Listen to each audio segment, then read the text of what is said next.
हमारे समाज में लाखों ऐसे लोग हैं जो अपने बड़े बड़े सपने लेकर जीते हैं और काम करते हैं। लेकिन नागपुर में एक अनोखी शख्सियत सामने आई है, प्यारे खान जी।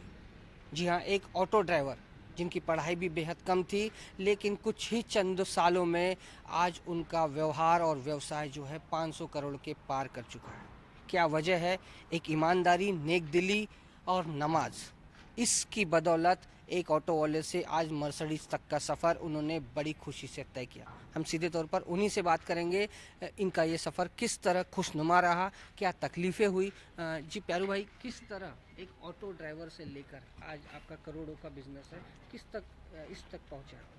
एक्चुअली क्या शुरू से मेरी सोच ही रही है कि कुछ बड़ा करना है। तो अल्लाह का फजल करम ऐसा हुआ है क्या, जब मैं जो भी काम में हाथ डालता था, जैसा ऑटो रिक्शा ख़रीदा, तो उस समय ऑटो रिक्शा की कुछ इंस्टॉलमेंट 1200-1500 होती थी।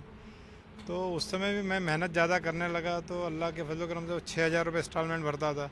तो ऑटो तो मेरा 6 महीने में फ्री हो गया। तो फिर ऐसा करते करते फिर मैंने सोचा कि और कुछ करना चाहिए। उसके बाद बस ख़रीदा। लेकिन जब ऑटो रिक्शा चलाता तो पार्ट टाइम में मैं mister OP Singh ji orchestra वाले थे, उनके यहाँ कीबोर्ड बजाता भी था। तो वहीं से एक मेरे को बड़ा बिजनेस ट्रिक हुआ। यानी कि वहाँ क्या था कि हमारा ऑर्केस्ट्रा ऐसा था कि जो नागपुर में लाख रुपए लेता था, और बाकी जो और भी बड़े बड़े ऑर्केस्ट्रा थे तो वो लोग कोई 5,000, 6,000, 7,000 ऐसा लेते थे। तो वहाँ मैंने चीज़ देखा, तो फिर मैंने एक चीज़ पे वहाँ पे एक फोकस किया कि भाई अगर आप अच्छी सर्विस देते हो तो लोग पैसा देने के लिए कभी भी आपको सोचेंगे नहीं, और अच्छी सर्विस ही अच्छा पैसा ले आती है। तो वैसा मैं शुरू करता गया। और ट्रांसपोर्ट लाइन में मैं एक्चुअली 2007 में आया।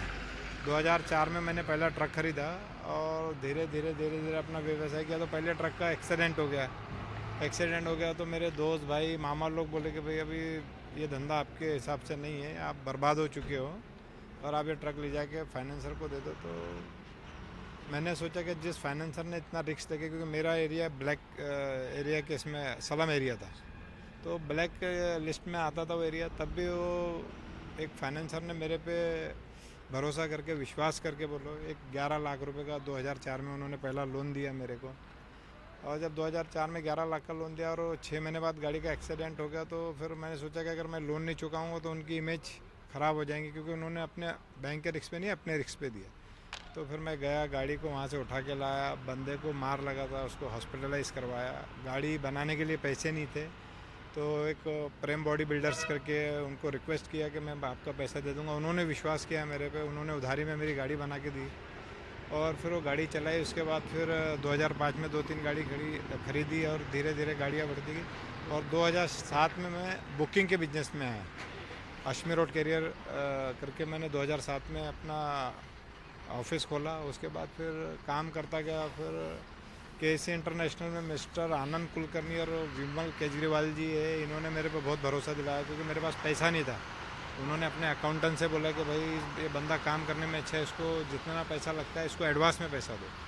तो उनका भी एक केसी इंटरनेशनल का मेरे पे बहुत बड़ा एहसान है। एक सांघवी कंपनी है, सांघवी कंपनी है, तो सांघवी कंपनी ने भी, उनके जो मालिक है मिस्टर चंद्र प्रकाश सांघवी, उन्होंने भी मुझ पर विश्वास दिखाया। और उस समय तो मेरे पास पैसा ही नहीं था, तो ये सब लोगों ने मेरी मदद की। उसके बाद मैं JSW में गया, तो JSW में मात्र मेरे पास कुछ 5 लाख का काम हुआ करता था। तो मिस्टर मुकुल वर्मा और मिस्टर भट्ट, सुनील भट्ट करके, उन्होंने मेरे को सीधा 5 लाख से उठा के 60 करोड़ का काम दे दिया मेरी सर्विस देखते हुए। 60 करोड़ का काम दिया। वो काम मैंने बहुत अच्छे से, बहुत लगन से, बहुत मेहनत से वो काम किया। और उसके बाद उनकी मुंबई से सजन जी की टीम आई, JSW की टीम, और उसमें मिस्टर रथ, बाबू रेड्डी जी, JD जिंदल साहब, इन्होंने मेरे को सीधा उठा के मेरे सर्विस को देख के 400 करोड़ रुपए का काम मेरे को दे दिया। उसके बाद टाटा स्टील का मैं इंडिया का 33वें नंबर का वेंडर बना हूँ। तो टाटा ने भी मुझे अपना वेंडर बनाया। लेकिन टाटा से एक चीज़ सीखने मिली कि हम लोग सेफ्टी के बहुत सारे फीचर्स उनके वजह से, और हमारी कंपनी को आज हम जो स्टैंडर्ड बना रहे वो टाटा की वजह से बना रहे, क्योंकि उनके नॉर्म्स, कंडीशंस जो है उससे बहुत कुछ सीखने को मिलता है। भैया, इतना बड़ा कारोबार है और उसके बाद भी आपकी पढ़ाई जो है कहीं ना कहीं कम पड़ रही थी। 10वीं शायद आपने पूरी नहीं की थी, तो इन सारी चीज़ों को, इतने सारे लोगों को कैसे मैनेज किया? ये मैट्रिक तक मेरे को भी डर लगता था कि मैं अकाउंट कैसा समझूंगा, ये सब कैसा होगा। तो फिर मैं बोला पढ़ाई तो कर सकते हैं, ऐसा नहीं कि अभी उम्र हो गई। तो मैंने अभी 3 साल पहले मेरे को एक्चुअली पेट्रोल पंप लगाना था, तो इसमें 10 क्लास पास होना मैंडेटरी था। तो बहुत से लोग बोले यार इतना बड़ा कारोबार है, 50,000 रुपये दे दो करके हम पास करवा देते, ऐसा कर लेते वैसा कर लेते। मैंने बोला ना यार, मैंने अल्लाह के फजल करम से इतना बड़ा बिजनेस ईमानदारी से यहाँ लेके आया, तो मैं एग्ज़ाम दे के पास हूँ।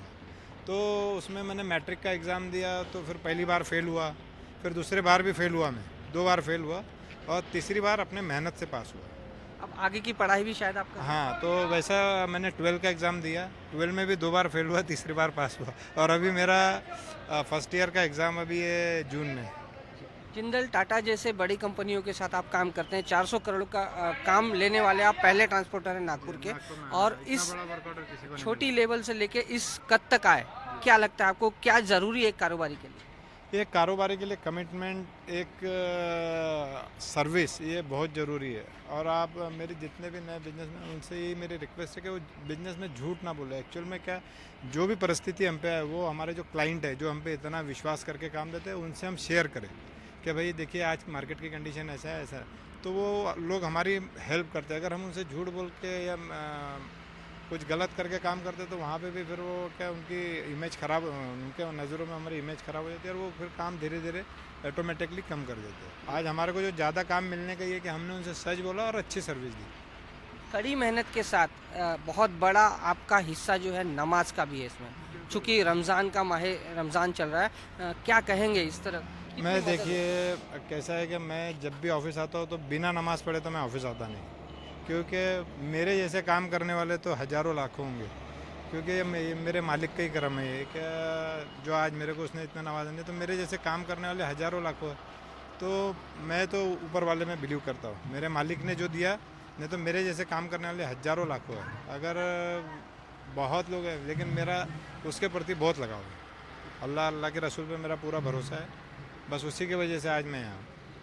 साफ तौर पर हमने देखा एक नेक शख्सियत बेहद जिद से, ईमानदारी से, मेहनतकश काम करते हुए ऊपर वाले को अपने अपने विश्वास में लेकर, उसके भरोसे एक ऑटो से लेके मर्सिडीज़ और देश के बड़े ट्रांसपोर्टरों की लिस्ट में अपना नाम लाने की जद्दोजहद नागपुर के प्यारे भाई बड़े प्यार से कर रहे हैं।